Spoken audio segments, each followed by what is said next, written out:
ஒருவர் பாடல் எழுதி இருவர் இசையமைத்து 3 பேர் பாடி 4 பேர் நடித்த பாடல் எது? பாட்டினுடைய மிகச்சிறப்புகளில் ஒன்று. முழுவதுமாக வயலிலேயே எடுக்கப்பட்ட பாட்டு இந்த பாட்டு.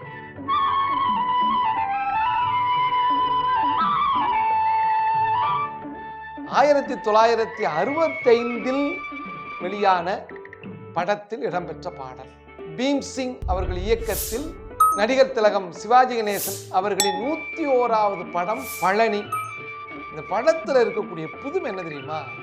இந்த படத்தினுடைய கதாநாயகன் சிவாஜி இல்லைங்க. கதாநாயக பிம்பத்தை எல்லாம் முதலில் உடைத்த நடிகர் சிவாஜி கணேசன். இந்த கதையின் நாயகன் தான் சிவாஜி. மதுரை மாவட்டம் புளியாறு என்கிற கிராமத்தில் வாழக்கூடிய மூத்த அண்ணன் பழனி. அவருக்கு 3 தம்பிகள். ராஜுங்கிற தம்பியா SSR, முத்து என்கிற தம்பியாக முத்துராமன், வேலு என்கிற தம்பியாக ஸ்ரீராம்.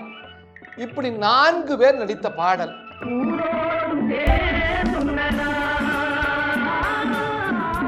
யார் 3 பேர் பாடியது தெரியுமா? சிவாஜிக்காக TM சௌந்தரராஜன் அவர்கள் பாடியிருப்பார்.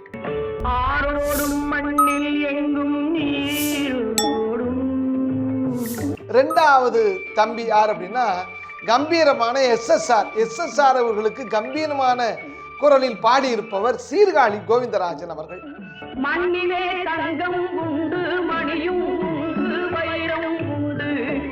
அதுக்கு அப்புறம் அடுத்த தம்பி முத்துராமனுக்காகவும் இன்னொரு தம்பி டம்மி. அவங்க 2 பேரும் நடிச்சிருப்பாங்க. முத்துராமனுக்காக பாடியவர் யாருன்னா சாக்லேட் குரலில் பாடக்கூடிய BB சீனிவாஸ்.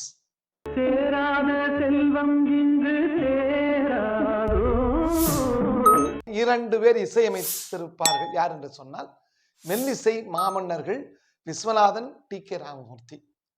ஒருவர் எழுதிய பாடல். அந்த ஒருவர் கவியரசு கண்ணதாசன் எழுதிய பாடல்.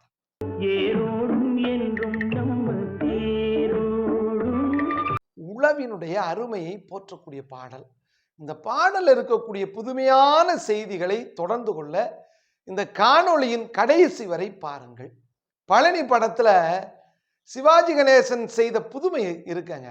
கடைசி வரை சிவாஜி கணேசனுக்கு என்ன உடை தெரியுமா?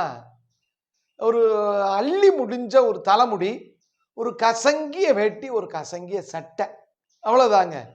இதுல கதையின் நாயகனாக இருப்பவர் சிவாஜி கணேசன். சிவாஜி கணேசனுக்கு ஜோடி கிடையாது, டூயட்டும் கிடையாதுங்க. சிவாஜி கணேசனுக்கு டூயட் கிடையாது. அண்ணன் தம்பி 4 பேர்னு தொடங்கக்கூடிய கதைக்கெல்லாம் அத்திவாரமான முதலில் எடுக்கப்பட்ட படம் பழனிங்கிற படம். அதுக்கப்புறம் வானத்தை போல, ஆனந்தம், இன்னைக்கு வரக்கூடிய தொலைக்காட்சி தொடர்கள் எல்லாம் மூத்த அண்ணன் தன்னுடைய தம்பிகளுக்காக வாழ்க்கையை அர்ப்பணிக்கக்கூடிய அந்த கதை அமைப்புக்கெல்லாம் ஆதாரமான படம் எதுன்னா பழனி. உழைப்பின் அருமையை கண்ணதாசன் வாய் சொல்ல முடியுமா? கைகட்டி சேவை செய்து கண்கள் கெட்டு உள்ளம் கெட்டு, பொய்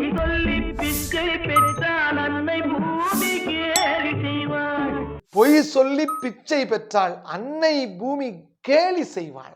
அருமையான வரிகளால் கண்ணதாசன் முத்திரை பதித்த பாட்டு இந்த பாட்டு. விவசாயத்தை உயிராக நேசிக்கக்கூடிய பழனி.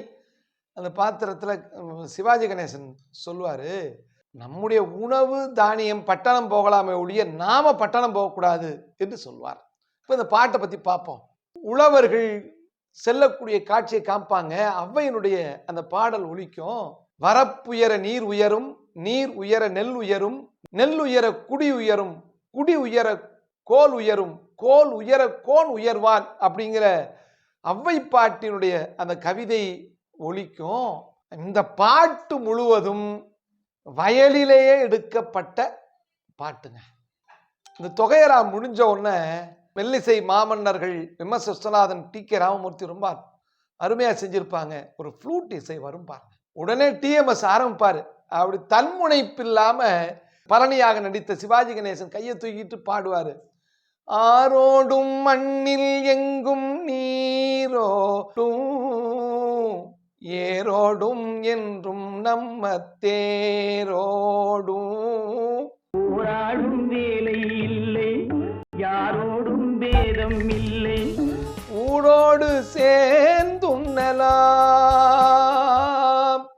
அப்படின்னு டிஎம்எஸ் ஆரம்பிப்பார். பாருங்க, சிவாஜி கணேசனுடைய நடிப்பை பாருங்க. அப்படி தன் முனைப்பு இல்லாம கையை தூக்கிக்கிட்டு சாதாரண ஒரு விவசாயியானா அப்படிங்கிற உணர்வு கொப்பளிக்கக்கூடிய அந்த உடல் மொழியை சிவாஜி கணேசன் காட்டியிருப்பார்.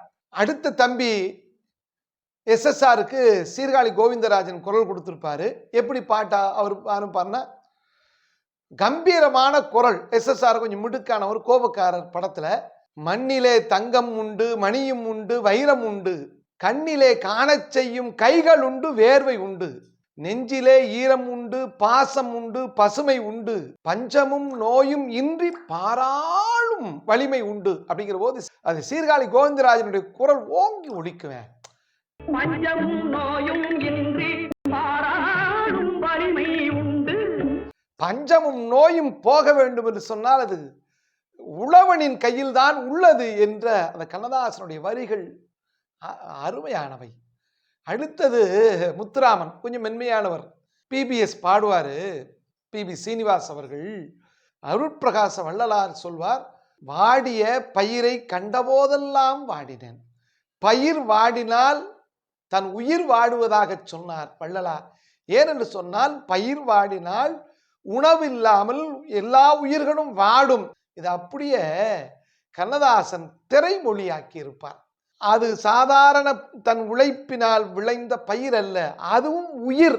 அதுவும் அந்த பயிரை தன் தங்கை என்று சொல்வார். எப்படி பாருங்க, பச்சை வண்ண சேலை கட்டி முத்தம் சிந்தும் நெல்லம்மா. அந்த நெற்பயிர் எப்படியா, அது ஒரு பெண்ணா பச்சை வண்ண சேலை கட்டி இருக்கிறதா, அது முத்தத்தை நெல் முத்துக்களை சிந்துகிறது அப்படின்னு ஒரு பொருள். முத்தம் சிந்தும் நெல்லம்மா, தன்னை விளைவித்த அந்த நிலத்திற்கு முத்தத்தை சிந்துகிறதா. முத்தம் சிந்தும் நெல்லம்மா ஏன் அப்படி தலை சாய்ந்து நிற்கிறதா, பருவம் வந்த பெண்ணை போல நாணம் வந்து விட்டதா. பருவம் வந்த பெண்ணை போல நாணம் என்ன சொல்லம்மா அப்படின்னு சொல்லிட்டு கண்ணதாசன் அங்கேதான் உயர்ந்து நிற்பார்.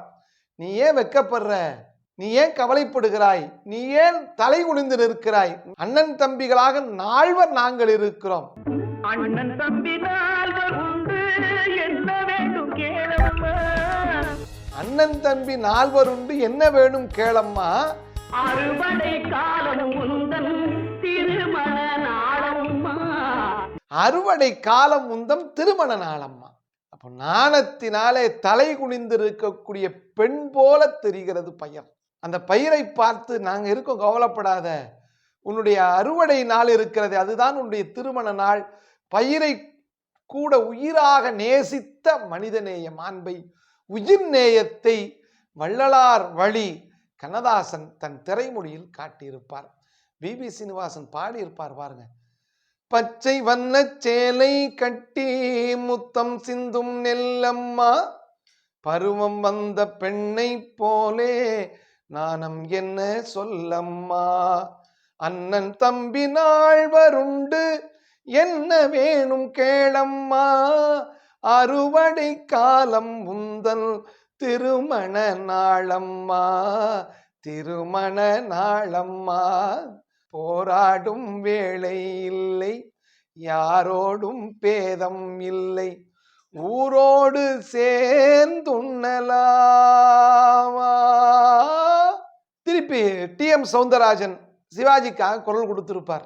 உழுதுண்டு வாழ்வாரே வாழ்வார், மற்றெல்லாம் தொழுதுண்டு பின் செல்பவர் அப்படிங்கிற திருக்குறளை அப்படியே ஜூஸா கொடுத்திருப்பாரு கவியரசு கண்ணதாசன். கை கட்டி சேவை செய்து கண்கள் கெட்டு உள்ளம் கெட்டு பொய் சொல்லி பிச்சை பெற்றால் அன்னை பூமி கேலி செய்வாள். இதெல்லாம் ஒரு பொழப்பா என்று கேலி செய்வாள். உடனே சீர்காழி கம்பீரமா ஆரம்பிப்பார். இந்த வரிகளையும் பாருங்க. தேர் கொண்ட மன்னன் ஏது, தேர் கொண்ட மன்னன் ஏது, பேர் சொல்லும் புலவன் ஏது, பேர் சொல்லும் புலவன் ஏது, ஏற்கொண்ட உழவன் இன்றி போர் செய்யும் வீரன் ஏது, உழவினார் கைமடங்கின் இல்லை, விளைவதும் விட்டதும் என்பார்க்கும் இல். உழவன் மட்டும் கை மடக்கி இனி வேலை செய்யவில்லை என்று நிறுத்திவிட்டால் சாமி என்ன, சாமியார் என்ன, யாராக இருந்தாலும் சரி, அது உழவன் மட்டும் வேலை செய்யவில்லை என்று சொன்னால் புலவனாக இருந்தால் என்ன, மன்னனாக இருந்தால் என்ன, யார் ஆட்டமும் ஏன் நடக்காது என்பதை ரொம்ப நுட்பமாக கவியரசு கண்ணதாசன் சொல்லியிருப்பார். கவியரசு கண்ணதாசன் அவர்களின் பாடல்களில் உழவின் சிறப்பை, வேளாண்மையினுடைய அந்த பெருமையை சொல்லக்கூடிய பாடல். பழனி படம் வெளியாகி 59 வருடம் ஆயிடுச்சுங்க. இப்பவும் இந்த பாட்டை கேட்டு பாருங்க. மெல்லிசை மாமன்னர்கள் அப்படியே வயல்ல இருக்கிற மாதிரியே அந்த சாதாரண இசைக்கருவிகளை கொண்டு இசையமைத்திருப்பார்கள். கண்ணதாசன் ஒவ்வொரு வரியிலையும் நெல் முத்தை போல சொல் முத்தை பெய்திருப்பார். அருமையான துருத்தல் இல்லாத நடிப்பை ஒரு உழவர்களைப் போலவே 4 நடிகர்களும் நடித்திருப்பார்கள். ஒருவர் எழுதி 2 இசையமைத்து 3 பேர் பாடி 4 நடித்த பாடல், இதை போல வேற ஏதாவது பாடல் இருக்கிறதா என்பதை நீங்கள் கமெண்ட் பாக்ஸில் கமெண்ட் செய்யுங்கள்.